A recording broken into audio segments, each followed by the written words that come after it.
What were we talking about, Kelly? Nothing.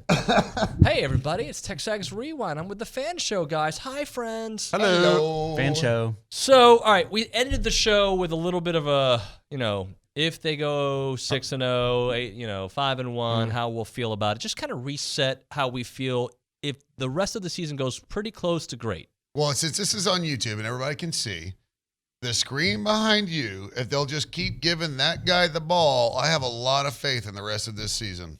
What number do you want that guy to be giving him the ball? All of it?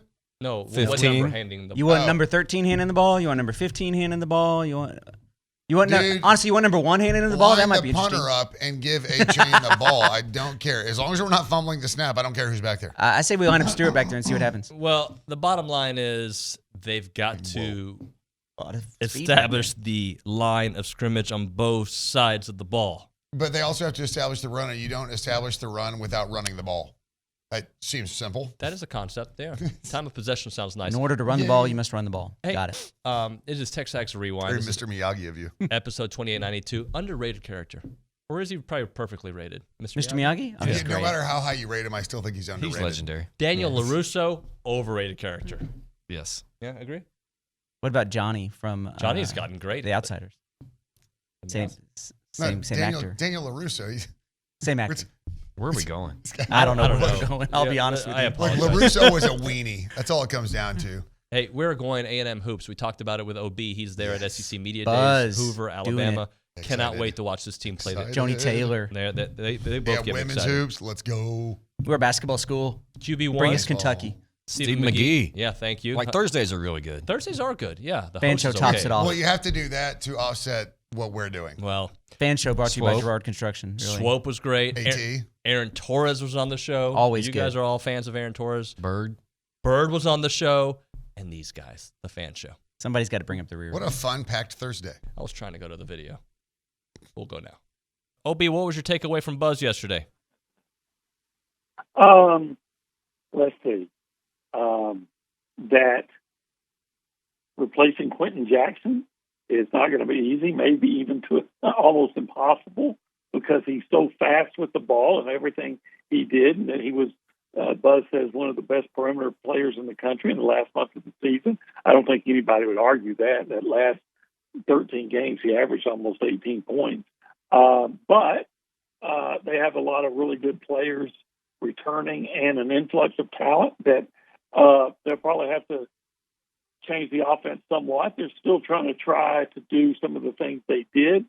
You remember, David, they made some adjustments to their offensive approach by putting Boots Radford and Quentin Jackson kind of at the top of the key with the ball, Yep. and just letting them take it to the basket. And if it wasn't there to dish out, and it was kind of simple, but it was highly effective. And without Quentin, they can probably do that some, but not as much. But they're tweaking the offense, and and not even going to necessarily try to replace Quentin because maybe they don't have a guy with that much talent individually, but they feel like they've got an awful lot of guys that can come in and contribute, and probably more guys that can contribute on a higher level than they had last season. I would expect, and I think Buzz said this, that he feels like the freshman Wade Taylor. I always want to call him Larry Wade because I covered a track star. They gave me Larry Wade Taylor and Manny Obaseki. Look for them to just raise their level of performance, which isn't that surprising. Going from your freshman to sophomore year, and if those guys continue to get better, as you would think they would be, I think that'll ease that loss of Quentin Jackson, as well as the arrival of some newcomers like Dexter Dennis, who was averaged about 8 points and shot about 30% from 3-point range at Wichita State. He was the American Athletic Conference Defensive Player of the Year. So they've got some influx of some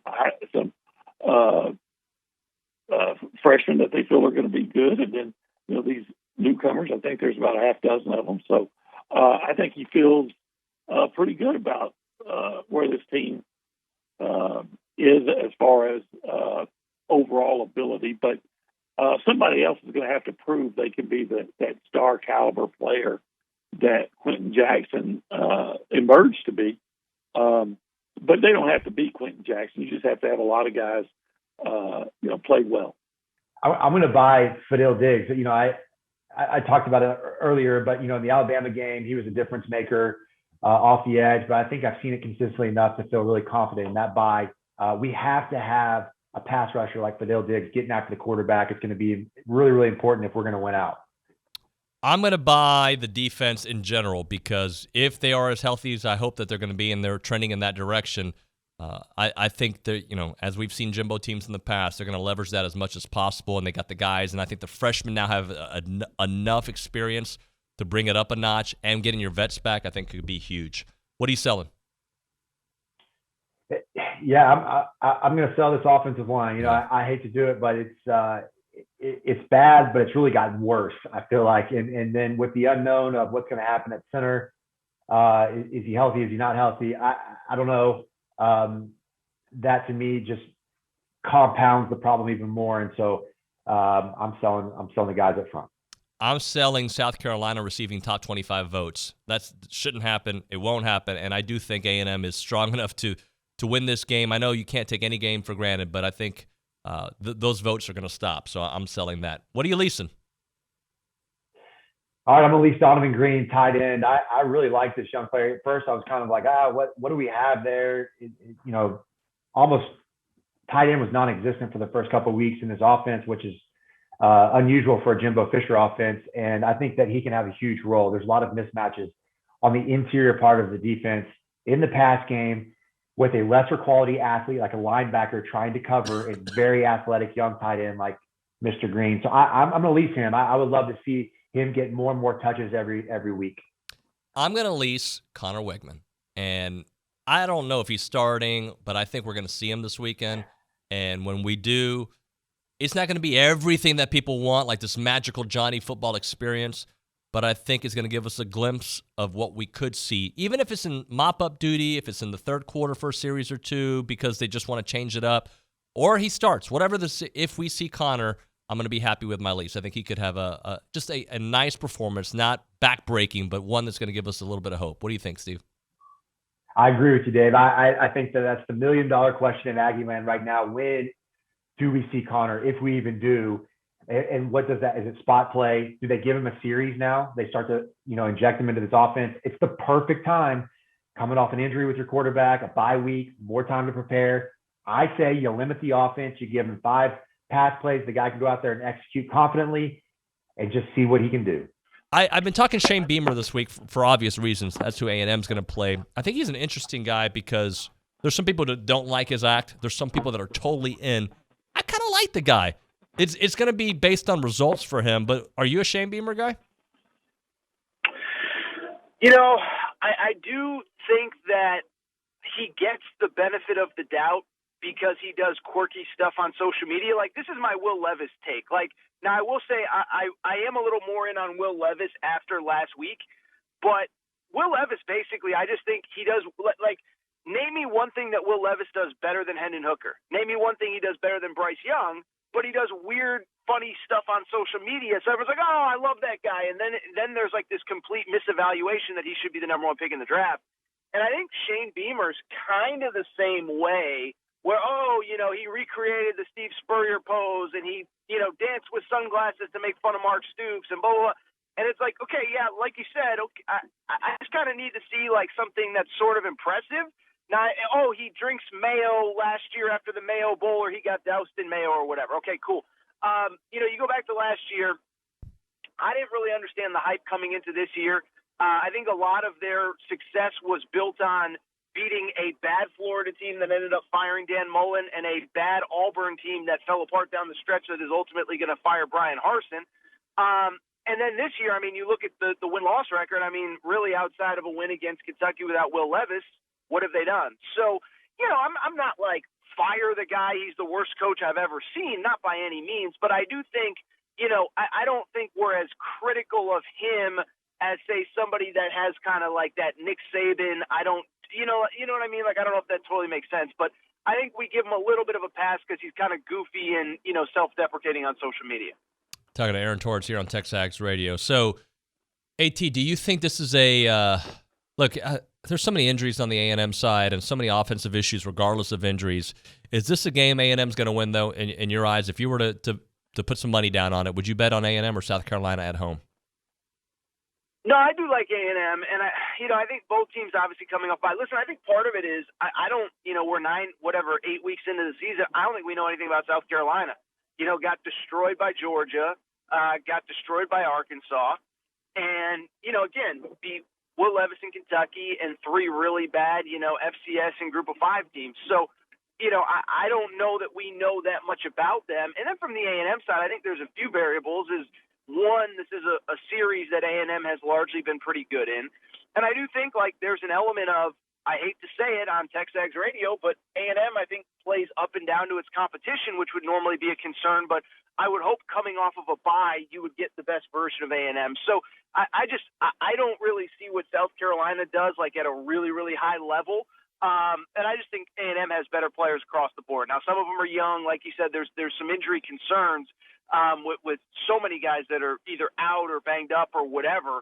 But I do like A&M this weekend. I really do. Doesn't make sense, right? That remainder of the coaching staff is still there, right? Robinson, Price, right? So you bring in the head man, but you have bodies up front. I'm just talking defensive linemen, but I think our linebackers are fine. Absolutely. I don't get it. You have big dudes. But I think some of it has been the injuries on the defensive line. There's been some injuries, and I know that we've had to shuffle in some young talent. There's some inexperience. But as a person who's paid to put these people in position to make plays, understanding that I may have to deal with people with less experience because of injuries, because hopefully everybody's keeping up with the injury report, knows who's playing, I have to shift my scheme. And this is exactly what we're talking about on offense. Things aren't working on offense. Well, what's the definition of insanity? Right? Doing it again. If it doesn't work, continuing to do the same thing. So again, everything needs to shift, and it's on both sides of the ball. And I think that's why we're so upset about things. But very specifically to the run defense, you could not be more accurate. It is abysmal. It is ghastly. It is so bad. And I think it's because we don't have dudes in the right spots. Yeah, are they not making all the plays they should be making? Well, 3-man front can stop the run. Look, well, yeah. But if it's not, then shift to your players' strengths. Don't force them. Would you say that last year that approach would have been more acceptable because the DBs were struggling? This year, I think our DBs have been pretty darn solid. Yeah, they have been. You have the opportunity to mix everything up front and figure out what works because you actually have that bit of umbrella of safety that we do have. Defensive backs have been awesome. It's been fun to watch. It's been a long time since we really had a good, strong, entire core kind of almost umbrella of DBs who not only play the pass well, they play run support well. I mean, something that's hurt us running that I don't know gets talked about enough. The design run, that's one thing, but we have just been crushed on the drop back pass, nobody's open, take off. Milroe did it. Milroe did it to us. KJ Jefferson just killed us on it at crucial times, and Spencer Rattler can do that. Well, and that's the scary thing for this weekend. He can do it enough. Yeah. Well, the DJ Durkin or A&M defensive response will be people aren't really scoring on Texas A&M. Mississippi State did. Is that the USC defensive back or whoever that said, "Look, guys, I know we give up a lot of yards, but they haven't scored that much." But in reality, they gave up 1,000 yards in 2 games. We're bragging about giving up 24 points. But you can also say, well, yeah, Alabama gave up 24 to Alabama, who scores 40, but they were doing it with Milroe. Mississippi State gives up 35 points or scores 35 points a game. They scored 42 on you. One of those a defensive special teams touchdown. You kept Miami down. They're not any good. Who else am I missing? You kept Arkansas down, who averages 30 a game. They scored 20. We kept App State to 30% of what they scored the week before. Hunter, you have kept your composure throughout the show. These two knuckleheads have not. He's too buttoned up to be mean today. He's on the trail. I can't get a word in. Can you tell them what to do, please? Right. So you're obviously subscribed to the Texags Radio YouTube channel. So you need to watch this show. You need to like it. You need to comment and share it. Oh, yeah. And then you've already subscribed. So. Yeah, I mean, because they're already here. Yeah. Right. and tag us on every social media post. See you later. Bye.